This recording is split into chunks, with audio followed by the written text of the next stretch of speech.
आज हम लोग मैथमेटिक्स का प्रोपोर्शन टॉपिक करेंगे, जिसको हिंदी में हम लोग समानुपात बोलते हैं।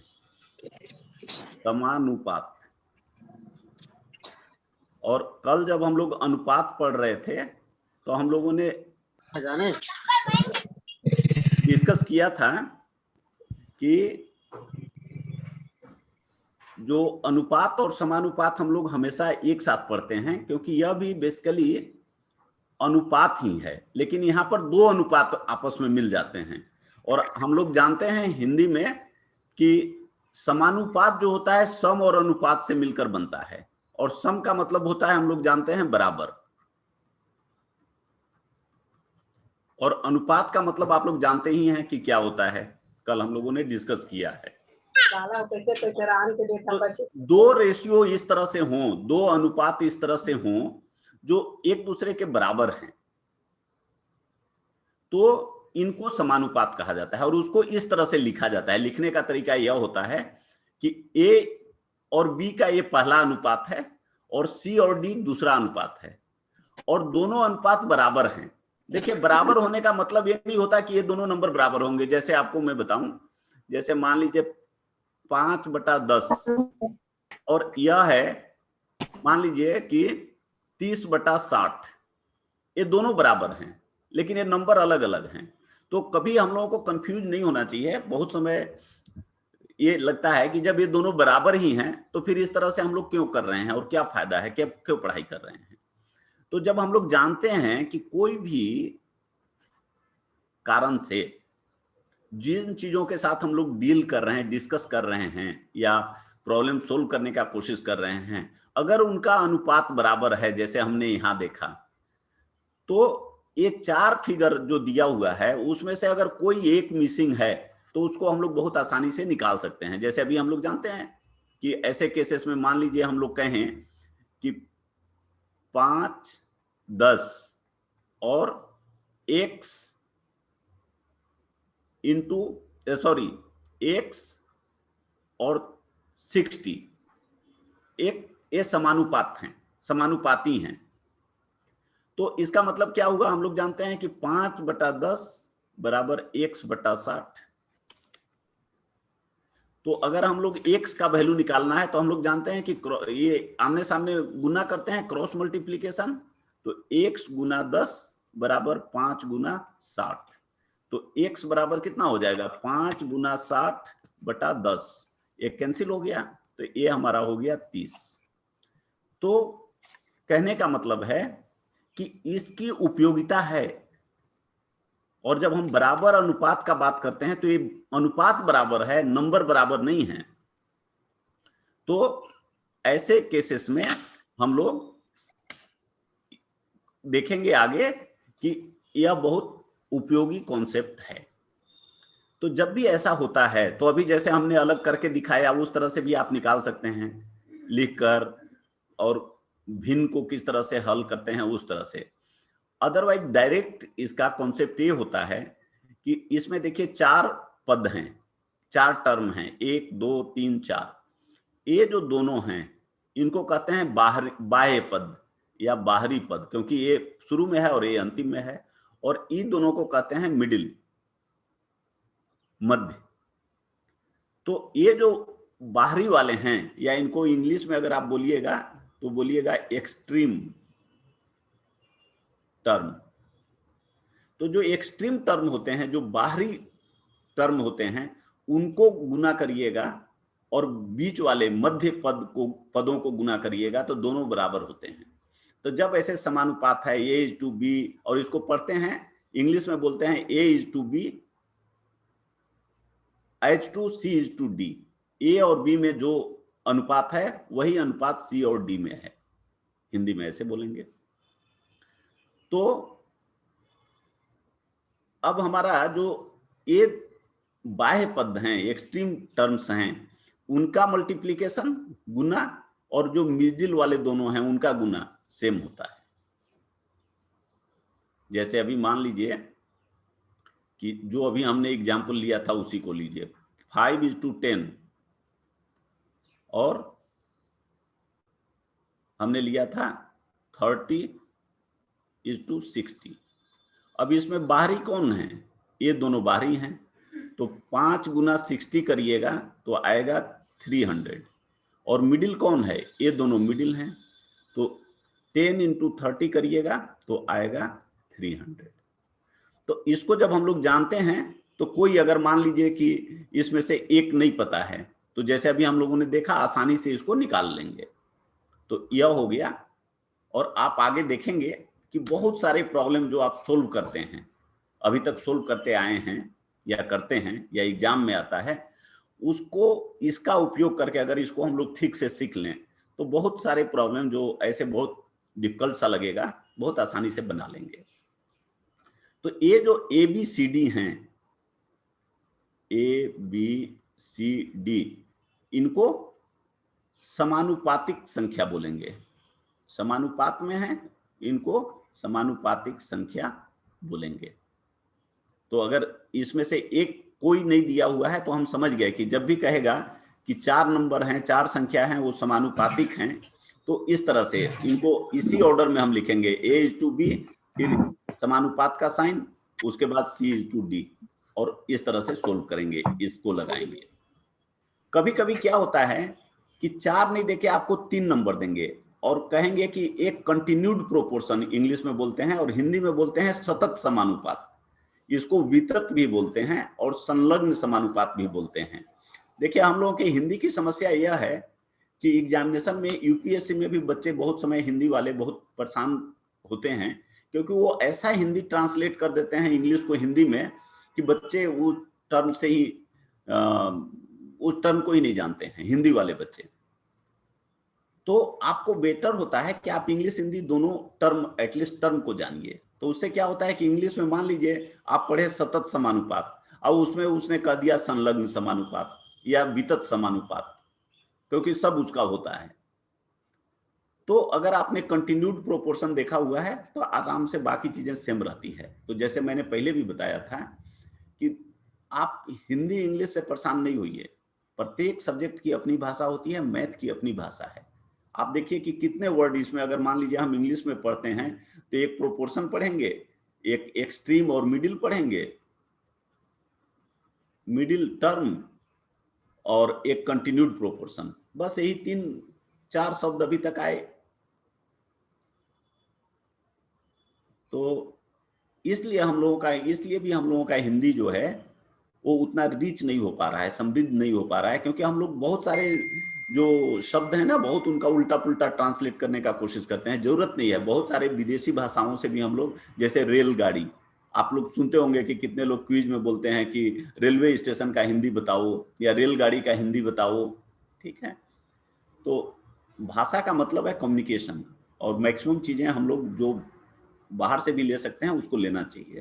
तो एनीवे, तो हमारा यहाँ पॉइंट है कि आप लोगों को ये टर्म वगैरह समझना चाहिए, नहीं तो कभी कभी ऐसे टर्म वो पूछ देते हैं, जो लिख देते हैं, जो शायद आपको भी दिक्कत हो।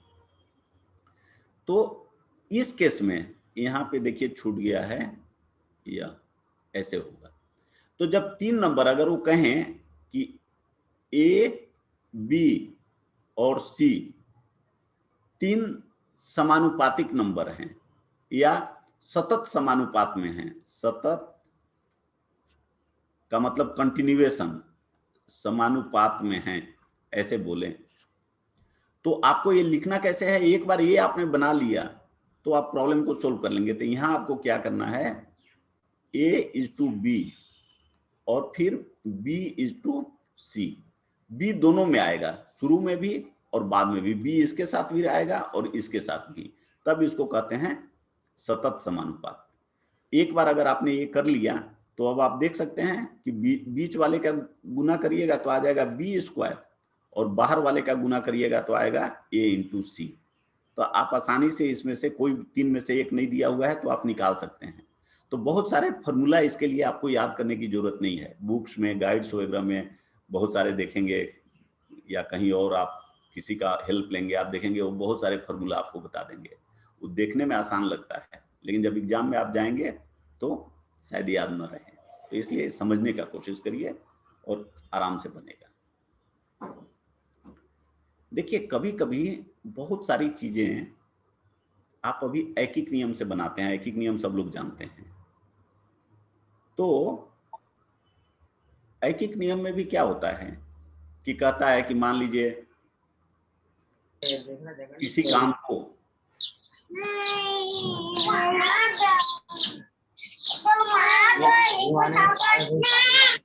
या कहते हैं कि 10 कलम का दाम 20 रुपया है, तो 15 कलम का दाम कितना होगा, इस तरह का हम लोग प्रॉब्लम बनाते हैं। तो इसमें भी कितना आया टर्म, आप देखिए 4 ही आया। 10 का 20 रुपया तो 15 का कितना रुपया। और आप देखेंगे ये दोनों समानुपातिक हैं, क्योंकि जो रेट है, जो दर है, वो यहाँ पे सेम है। अगर 20 में 10 से भाग देंगे तो जितना आएगा वो 1 पेन का दाम होगा। उसी तरह यहाँ पे जो अगर हमने x लिखा तो x का 15 से भाग देंगे तो उतना ही आएगा। तो इसी प्रॉब्लम को हम लोग समानुपात के इससे बना सकते हैं। तो इसमें क्या है कि इसमें देखिए 4 टर्म आते हैं और 4 में से 3 टर्म आपको पता रहता है, 1 टर्म आपको निकालना होता है, यही होता है। तो इसको आप खूब आसानी से बना लेंगे और खूब आप इसका यूज करेंगे, आपको बहुत अच्छा भी लगेगा, मजा भी आएगा। लेकिन आप इसको लिखना सीख लें कि इसको इस टर्म में हम लिखेंगे कैसे। तो इसका नाम है रूल ऑफ 3। ऐसे ही ये लिखा हुआ है रूल ऑफ 3। ऐसा कोई आप थ्योरम खोजेंगे आपको ये कहीं हो सकता है मिले भी ना। तो इसमें क्या होता है, रूल ऑफ 3 इसलिए इसका नाम दिया गया है कि अगर 3 चीजें हमें पता है समानुपात में तो चौथा चीज हम निकाल सकते हैं। 3 चीज हमें पता होना चाहिए। तो इसको लिखने का तरीका यह है 1, 2, 3 और 4। तो पहला चीज वो लिखेंगे जो अननोन है, जैसे यहाँ पे अननोन है पहला, तो हम ये लिख दिए अननोन x। दूसरा में वो लिखेंगे जो इसके सजातीय पहला वाला में है। मान लीजिए कि यहाँ हमारा आंसर रुपया आना है, 15 का कितना दाम है तो रुपया आएगा। तो जो पहला स्टेटमेंट है उसमें रुपया वाला है उसको हम यहाँ लिखेंगे। तो यहाँ 20 है तो हम यहाँ 20 लिख देंगे। तो मतलब हम ऐसे लिखेंगे x 20, उसके बाद ये हो गया। अब यहाँ 2 बच गए। अब सवाल आता है कि यहाँ किसको पहले लिखा जाए किसको बाद में लिखा जाए। तो देखिए हमें कॉमन सेंस लगा के और ये समझना है कि x 20 से अधिक होगा कि कम होगा। अगर 10 पेन का दाम 20 रुपया है तो 15 पेन का दाम 1 रुपया है। तो 15 पेन का दाम जो 1 रुपया है वो 20 रुपया से अधिक होगा कि कम होगा। तो हम लोग समझ सकते हैं कि अधिक होगा। तो जब ये अधिक हो रहा है, ये शुरू वाला चीज अधिक होना है, तो अधिक वाले को हम पहले लिखेंगे। यहां हम ऐसे लिखेंगे 15 और 10। अब इसको हम सोल्व करेंगे तो आप देखिए कि क्या आएगा, x into 10 is equal to 15 into 20। तो x इज इक्वल टू कितना हो गया 15 इंटू 20 बाई 10, 0 कैंसिल तो 30। तो ये आपका आंसर हो गया 30 रुपीज। हाँ 30 रुपीज। तो इसमें सबसे इंपॉर्टेंट है लिखने का तरीका। अब मान लीजिए कि हमें कहता है कि 10 लोग मिलकर कोई काम को 20 दिन में करते हैं, तो 15 लोग मिलकर उस काम को कितने दिनों में करेंगे। तो मान लीजिए हमने मान लिया कि x दिन में करेंगे। अब लिखने का हमारा फिर वही तरीका कि हम सबसे पहले x लिखेंगे क्योंकि हमको निकालना है। उसके बाद इसके सामने 20 है, 20 दिन में करते हैं तो वो हम निकालेंगे क्योंकि इसका आंसर हमारा दिन में पूछ रहा है तो दिन वाला लिख दिए। अब यहां देखना है कि जब 10 आदमी 20 दिन में करते हैं तो 15 आदमी कम दिन में करेंगे कि अधिक दिन में करेंगे, कम दिन में करेंगे। तो कम दिन में करेंगे तो हमारा x जो है 20 से कम होगा। तो कम होगा तो कम वाला पहले हमको यहाँ लिखना है। यहाँ पहले हम 10 लिखेंगे फिर हम यहाँ 15 लिखेंगे। तो उसी देखिए वही जो प्रॉब्लम था उसी को का ये दूसरा रूप है। नंबर सब वही हैं तो x into 15 is equal to 20 into 10। जो बाहरी टर्म है इसका मल्टीप्लीकेशन बराबर होगा मिडिल टर्म्स का, जो बीच वाले टर्म है, मध्य टर्म्स। तो x बराबर कितना हो जाएगा, 20 गुना 10 बटा 15। 5 से कट करिए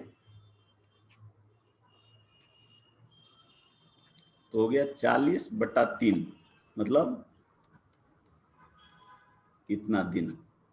तो देखिए 10 लोग अगर 20 दिन में काम करते हैं तो 15 लोग उसी काम को कम समय में करेंगे। तो आंसर आ रहा है 13 और 1/3 दिन में करेंगे। तो ये जो चीज है यही 1 2 3 4 लिखा हुआ है। अब इसको अब देख लीजिए कि x जो अननोन है उसको लिखिए x। दूसरा x की जो सजातीय है, अगर इसका x आंसर आपको दिन पूछ रहा है तो दिन को लिखिए, अगर जो भी पूछ रहा है, अगर मान लीजिए रुपया पूछ रहा है तो रुपया वाला लिखिए यहाँ वैल्यू। और तीसरा और चौथा जो बाकी दो हैं, अगर आप देख रहे हैं कॉमन सेंस से कि एक बड़ा होगा तो 3 को बड़ा रखिए। जिस ऑर्डर में यहाँ बड़ा छोटा है उसी ऑर्डर में यहाँ बड़ा छोटा रख दीजिए और उसके बाद सोल्व कर दीजिए, आपका आंसर मिल जाएगा। वही चीज यहाँ लिखा हुआ है। असली चीज यही है कि अगर 1 2 से बड़ा है तो 3 को 4 से बड़ा रखिए। तो इसको कहते हैं रूल ऑफ 3। इसको हम लोग यूज करेंगे, देखेंगे कि कैसे होता है।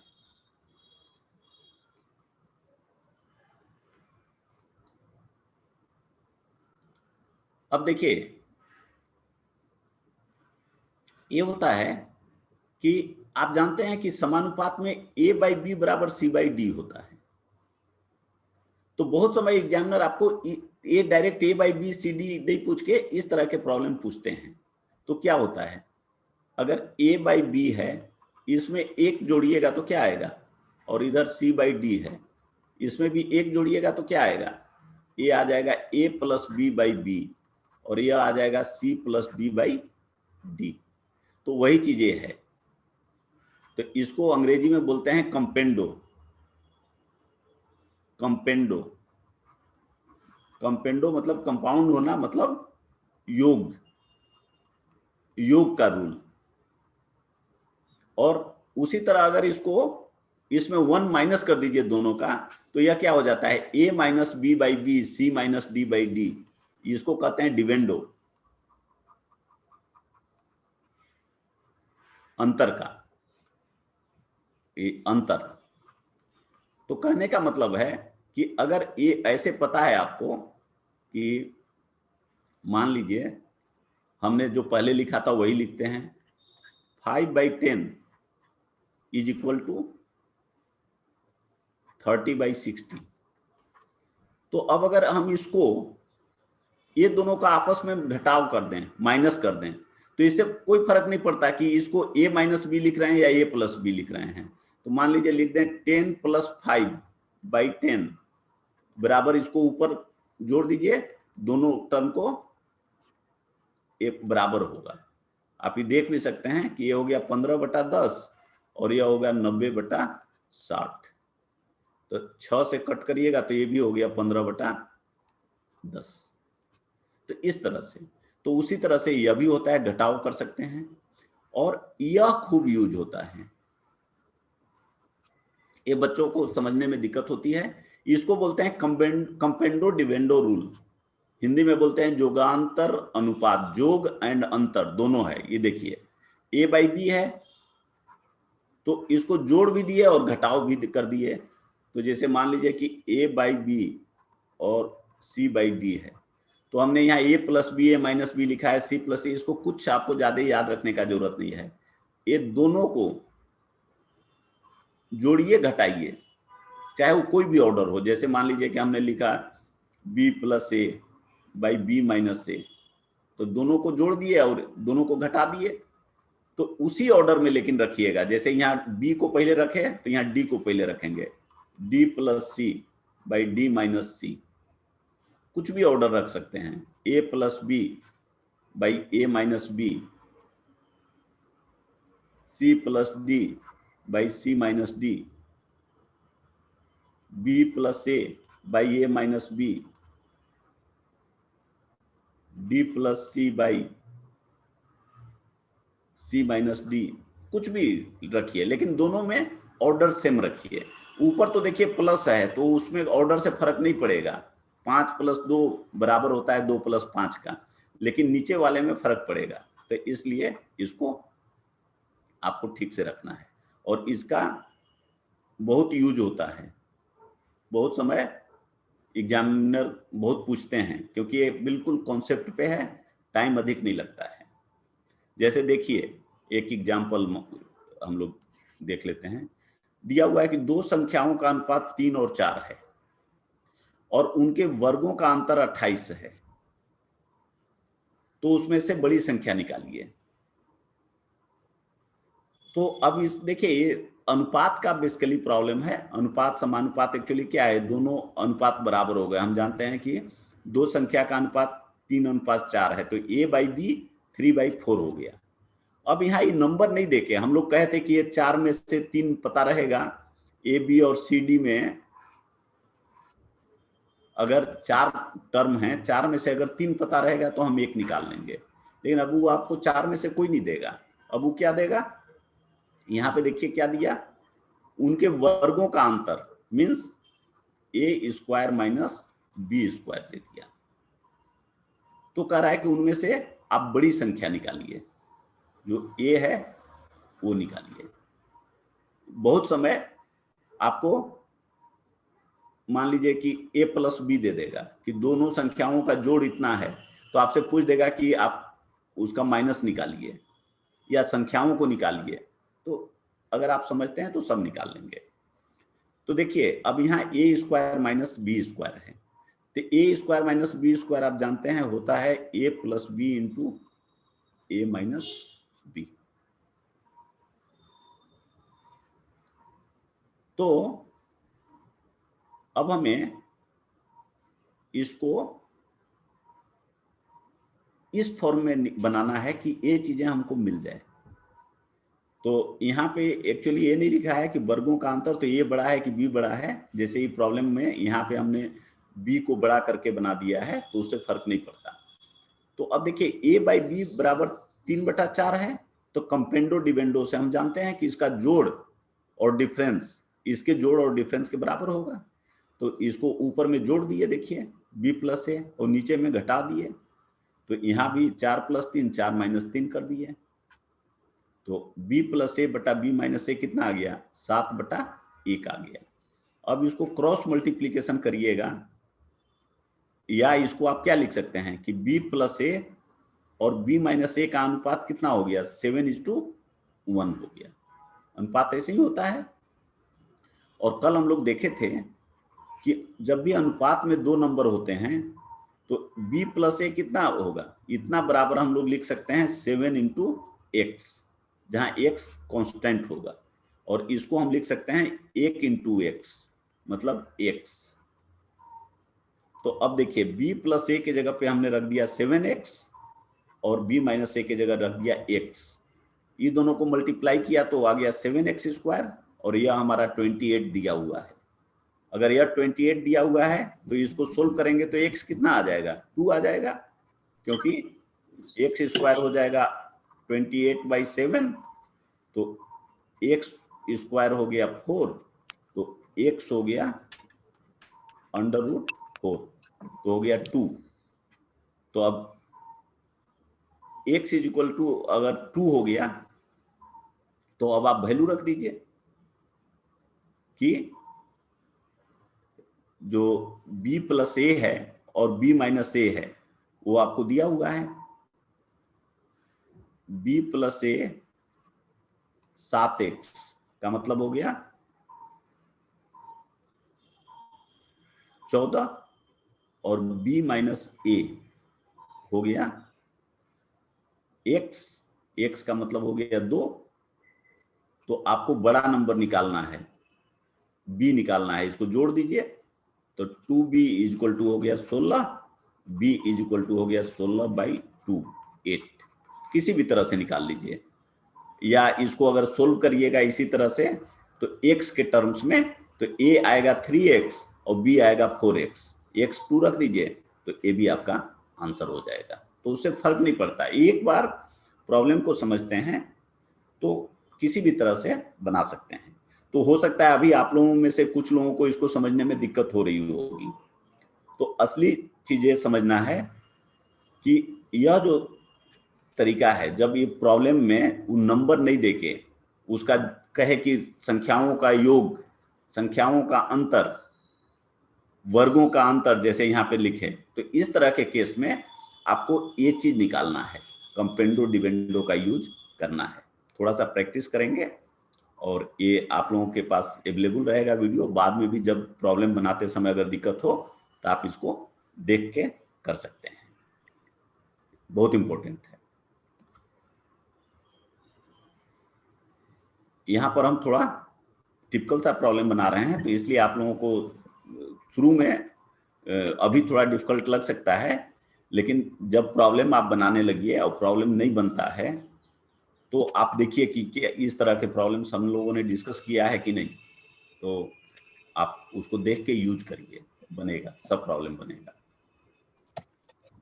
अब कह रहा है कि देखिए 4 नंबर दिए हुए हैं। अब ये नहीं कह रहा है कि इनका क्या ये है, इसमें से चारों नंबर दे दिया। अब कह रहा है कि इसमें से कौन सी एक संख्या को जोड़ा जाए, सब में किस संख्या को जोड़ा जाए प्रत्येक नंबर में, ताकि जो परिणामी नंबर्स हों वो समानुपाती हों। कहने का मतलब है कि जैसे अगर इसमें मान लीजिए उदाहरण के लिए, या यहाँ पे 3 हमने बना दिया है, तो आप 3 से ही देख लीजिए। 7, 12, 22 और 47 अभी समानुपाती नहीं है, क्योंकि 7/12 22/47 के बराबर नहीं है। लेकिन अगर मान लीजिए इसमें जोड़ दीजिए 3, तो ये 10 हो गया, और 12 में 3 जोड़िए तो 15 हो गया। ये देखिएगा बराबर हो गया, 22 में 3 जोड़िए तो 25 हो गया, और 47 में 3 जोड़िए तो 50 हो गया। तो कैसे, इसमें से 5 है,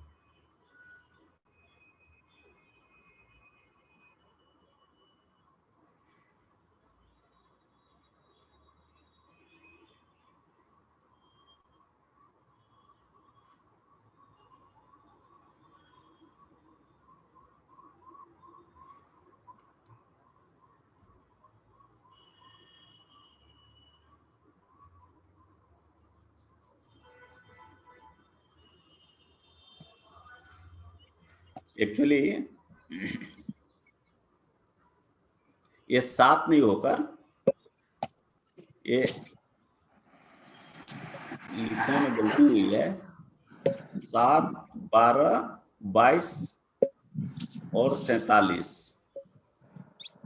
तो 3 आ रहा है। अगर आप इसको जोड़िएगा तो 10 बटा,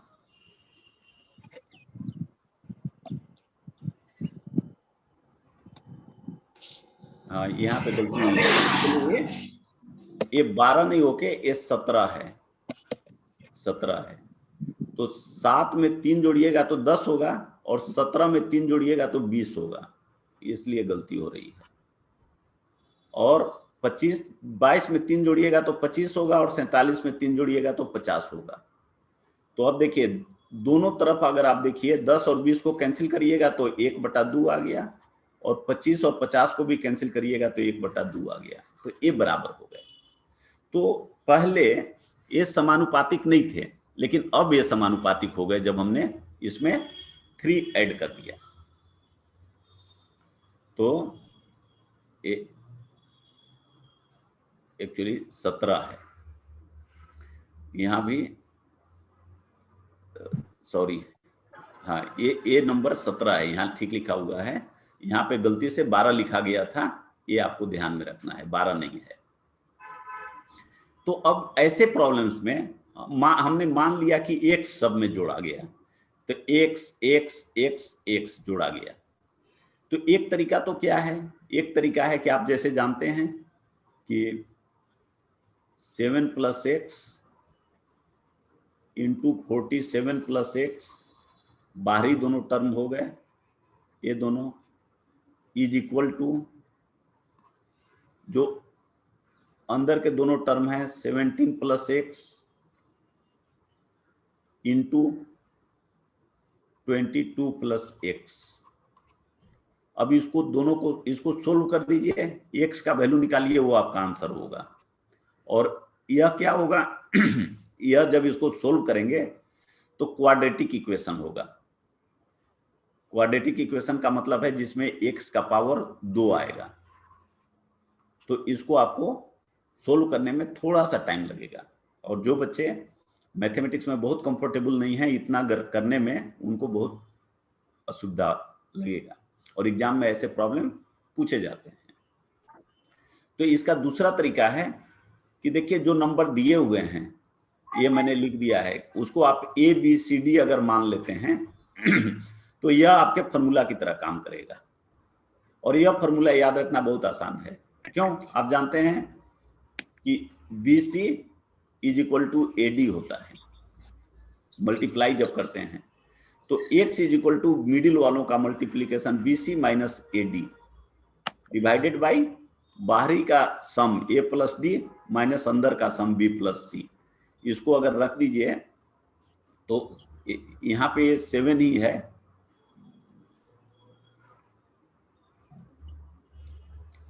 अगर आप ये वैल्यू रख दीजिए तो आप देखिए आपका प्रॉब्लम आंसर आसानी से आ गया। इसमें आपको क्वाड्रेटिक इक्वेशन सोल्व करने का जरूरत नहीं पड़ेगा।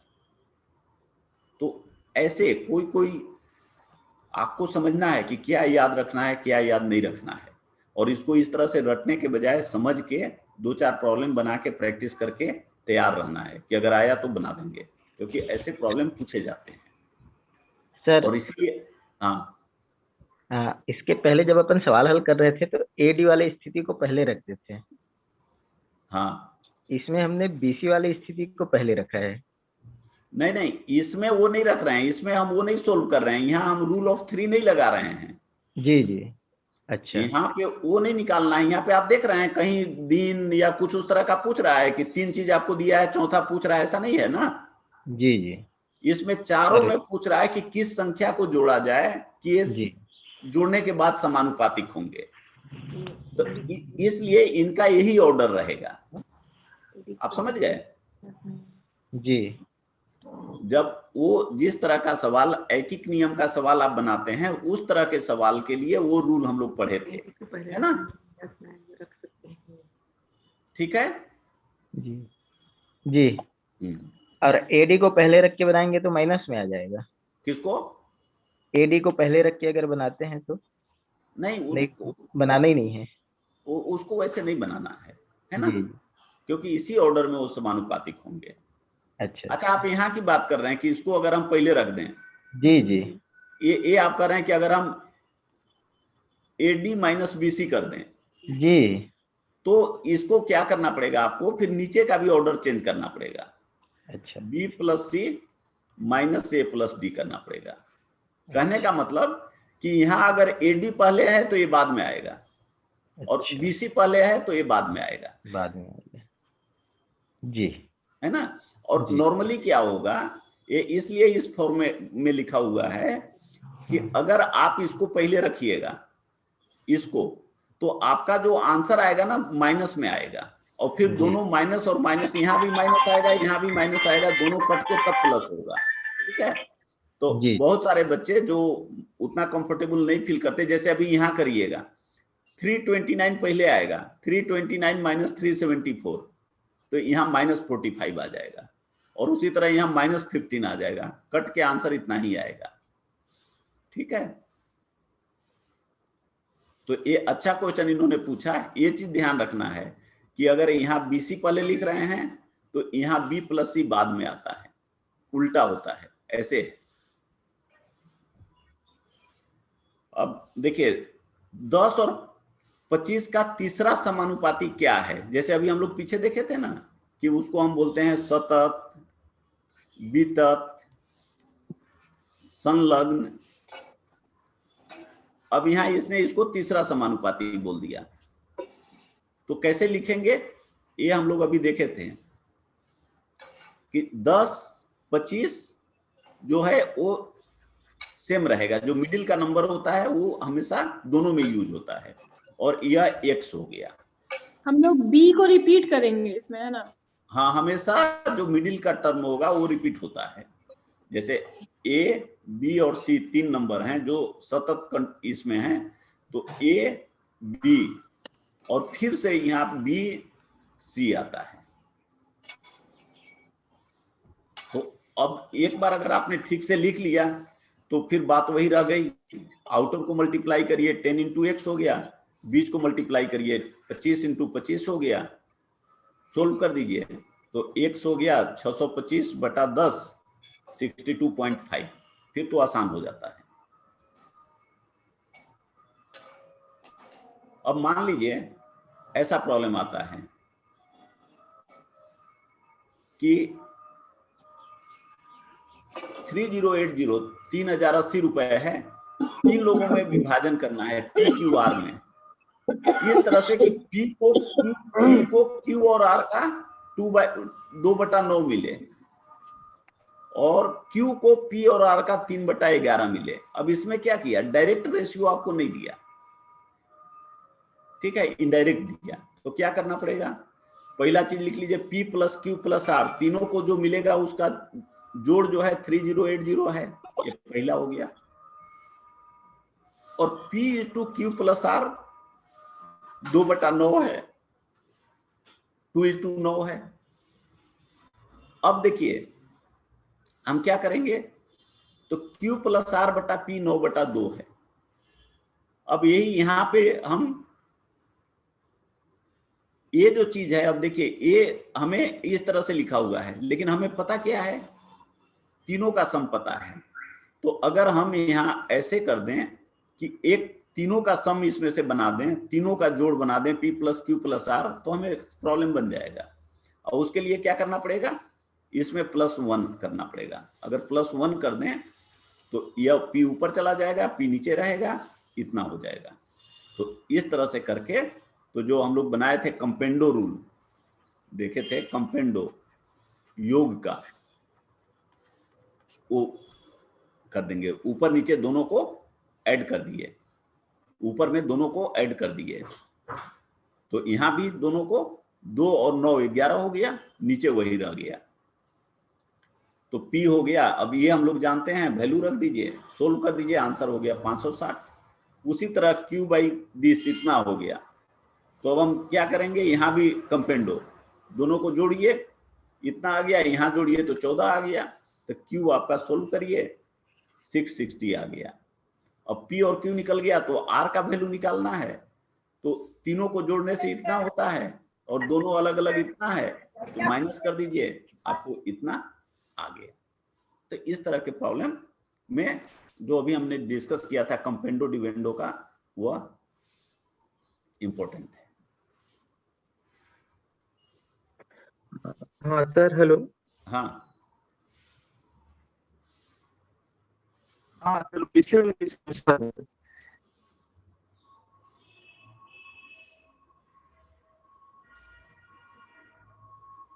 हाँ जैसे सर यहाँ P अनुपात Q प्लस R है बराबर 2:9 है, और इसे में लिखे Q प्लस R बटे P, इसी को P बटे Q प्लस, तो मान में तो अंतर नहीं होगा ना? नहीं होगा, ठीक है, वो लिख सकते हैं, नहीं होगा जी। हाँ अब कह रहा है, देखिए अब यहाँ पे आ रहा है तो हम लोग रूल ऑफ 3 लगाएंगे, ठीक है। अब ये प्रॉब्लम, अगर 12 आदमी एक काम को 9 घंटा प्रतिदिन करके 60 दिनों में पूरा करते हैं, इस काम के 10 गुने काम को 8 घंटे, यहां थोड़ा कट हो गया है, 8 घंटे रोज काम करके 50 दिनों में पूरा करने के लिए कितने लोगों की आवश्यकता होगी। अगर आप इस प्रॉब्लम को एक नियम से भी बनाएंगे तो भी थोड़ा सा कुछ बच्चे जो हैं उनको कंफ्यूजन हो जाएगा, क्योंकि इसमें बहुत सारा दे दिया कि आदमी 12 लोग हैं, 60 दिन में पूरा करते हैं, कब, जब वो रोज 9 घंटा काम करते हैं और काम एक है। अब इधर क्या पूछ रहा है कि कितने आदमी हमें चाहिए, अगर काम को 50 दिन में पूरा करना है, आदमी लोग रोज 8 घंटा काम करेंगे और काम कितना होगा, उतना ही काम नहीं होगा, उससे 10 गुना काम अधिक है। अगर एक काम ये था तो वो 10 काम है। अगर पहले हम एक खेत की बुआई करते थे तो अब हमें 10 खेत की बुआई करनी है। तो अब देखिए, अगर यह रहता और केवल यह रहता तो अभी जैसे हम लोगों ने डिस्कस किया था आप आसानी से बना लेते हैं, या अगर यह रहता और यह रहता तो भी बना लेते हैं, या यह रहता और यह रहता तो भी बना लेते हैं। लेकिन अब यहाँ एक ये हो गया, दूसरा यह हो गया और तीसरा यह हो गया। तो एक एक का तो हम लोग वहां देख लिए थे। अब इस तरह का प्रॉब्लम को हम लोग देखेंगे कि इस तरह का प्रॉब्लम कैसे करेंगे।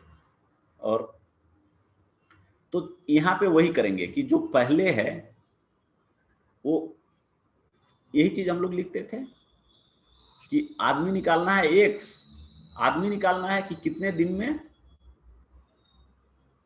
कितने आदमी चाहिए, हमें कितने आदमी की आवश्यकता होगी, तो वो हमारा एक्स हो गया, एक्स आदमी की आवश्यकता होगी। और पहले कितना आदमी की बात किया है, 12 आदमी, तो हमने 12 लिख दिया, एक्स और 12 हो गया। अब ये जो अलग अलग है उसको हम लोग अलग अलग लिखेंगे। तो अब देखिए, अब हम यहाँ पहले दिन की बात कर रहे हैं, हमें दिन दिया हुआ है। तो अब हमें यहाँ क्या काम करना है, कम दिन में काम को करना है। कम दिन में काम को करना होगा तो हमें आदमी अधिक चाहिए।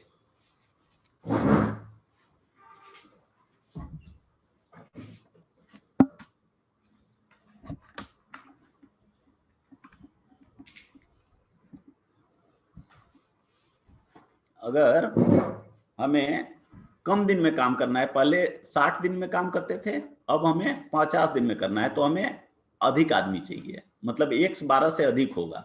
तो ये जो 60 है उसको हम पहले लिखेंगे, 50 को बाद में लिखेंगे। अब कह रहा है, दूसरा पे आ जाइए। अब कह रहा है वो 8 घंटा काम करेंगे, पहले 9 घंटा करते थे। तो जब 9 घंटा करते थे तो इनको 12 आदमी चाहिए था, 8 घंटा करेंगे तो और अधिक आदमी चाहिए।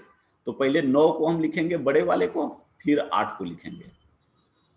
अब पहले एक काम करते थे, अब 10 काम कर रहे हैं, तो हमें 10 गुना काम करने के लिए और अधिक आदमी की जरूरत होगी। तो हम 10 को पहले लिखेंगे, 1 को बाद में लिखेंगे। जब ऐसे हमने लिख दिया तो अब क्या होता है कि x का मल्टीप्लिकेशन आउटर के साथ होता है, बाहरी के साथ।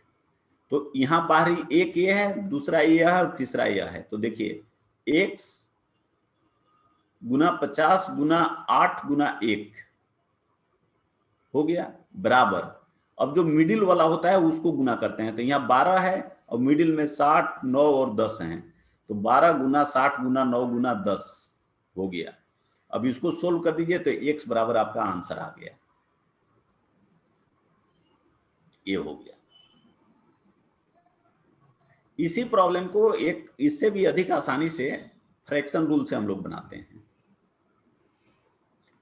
कि यहां पे हमको क्या है, आदमी निकालना है और इधर क्या है दिन है, घंटा है और काम है, यह है। तो आदमी का जो रेशियो है, अभी हमको x निकालना है, पहले 12 दिया हुआ है उसको लिख देंगे, फ्रैक्शन भिन्न बना दिए, x बटा 12। अब दिन वाला भिन्न को लिखना है, तो हम जैसे पहले बात किए कि अगर x बड़ा होगा तो बड़ा वाले को ऊपर लिखेंगे।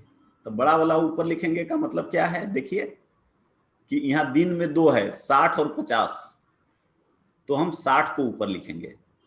तो 60 बटा 50 जो यहां हम पहले लिखते थे उसको हम यहां ऊपर लिखेंगे। घंटा 9 बटा 8 और काम यहां जो हम पहले लिखते थे वही पहले लिखेंगे, 10 बटा 1। तो x बराबर कितना हो जाएगा, 12 गुना 60 गुना 9 गुना 10 बटा 50 गुना 8। तो आपका सेम आंसर हो गया। तो एक्चुअली इसी कॉन्सेप्ट का यहाँ पे यूज हो रहा है, लेकिन यहाँ हम लोग उसको उतना नहीं लिख के डायरेक्ट लिख रहे हैं। कॉन्सेप्ट वही है। ये फ्रैक्शन आप तभी लिख पाएंगे जब आप उस चीज को समझते हैं। तो ये और कम समय में आपका प्रॉब्लम बनेगा। तो आप प्रैक्टिस करिए, दोनों से बनाने का कोशिश करिए, बनेगा। तो इस तरह से हम लोगों का ये पार्ट पूरा हुआ। अब हम लोग दूसरे पे शिफ्ट करेंगे।